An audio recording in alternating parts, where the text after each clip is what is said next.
Good evening, everyone. Welcome to Đồng Nai radio and television stations. Here's the news today.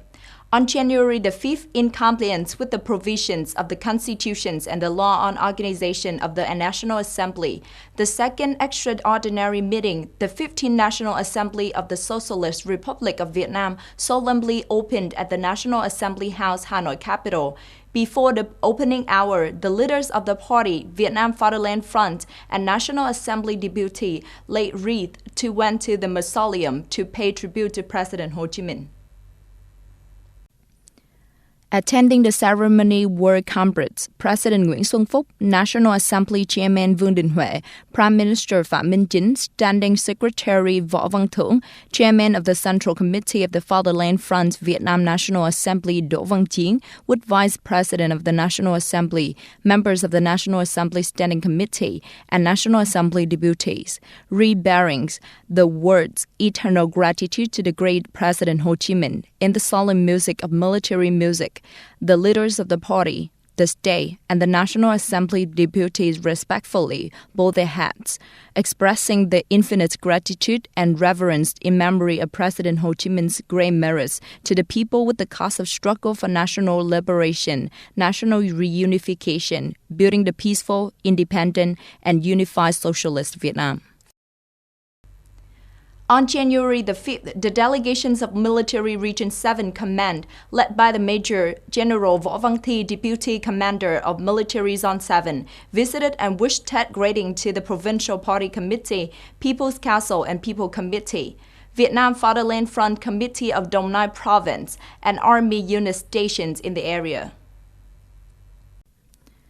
At the meeting, Major General Võ Văn Thi congratulated the outstanding result that Dong Nai province had achieved in economic development, politics, cultures, society, defense, security over the past term. In particular, Dong Nai has done a good job in recruiting, calling citizens to join the army, fulfilling 100% of the target of military assignment.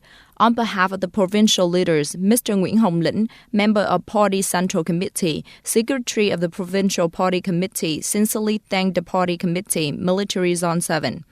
In the coming time, Dong Nai will continue to build a solid national defense and people security, pay attention to invest in facility, build the armed forces formal, elite, step-by-step modern.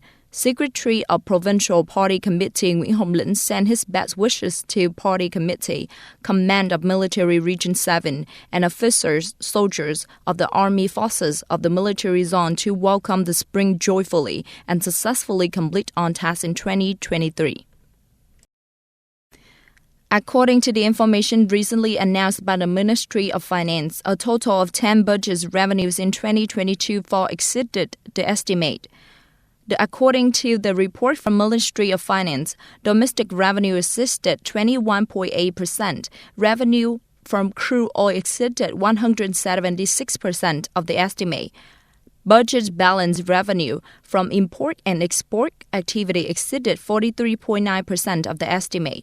Explaining the reasons why many budget revenue exceeded the estimate, mainly because economic activity continued to maintain their recovery momentum and grew positively, with GDP increasing by 8.02%. Total retail sales, industrial production index, and export all increased.